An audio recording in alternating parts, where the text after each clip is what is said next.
It's dishonest.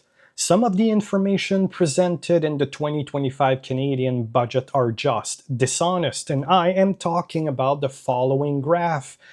Talking about our national debt to GDP ratio. This is our debt relative to what we can create economically in this country. This is how much of the countries around the world are measuring their debt level. Here, Canada, as you can see, is bragging about a very good 13% score. That is correct to a certain degree, but I think that this is incomplete. Because what is included in the definition of national debt here? Are we going to include all of the social funds? Is the Canada's pension plan is also included in this calculation, or even the employment insurance program? And the answer is, we don't know. This document doesn't say anything about this because there is more than one way of calculating Canada's national debt.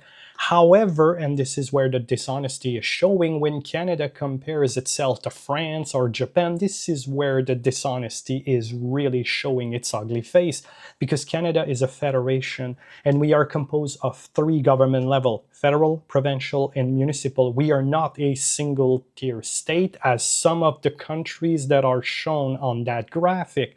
And so when one combines all 3 levels of government debts together, well, Canada is not in that of a good place anymore. The graphic that I am showing you here is from the Fraser Institute. It is showing the federal and provincial national debt combined together. So depending on your province, this is the amount of money that you personally own as a taxpayer to your government. The yellow bar is the federal portion, where the red one is your respective province.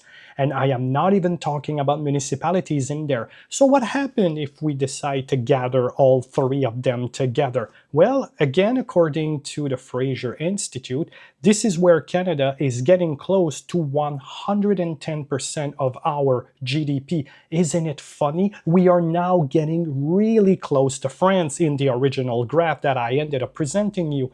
Because you see, Canadians are squeezed between 3 layers of government, each of them pulling fiscally quite hard, when nearly half of us Canadians are barely surviving with $200 left in our pocket, as this headline is saying, and this was back in 2019. I dare not even imagine what is left of that $200 in 2025.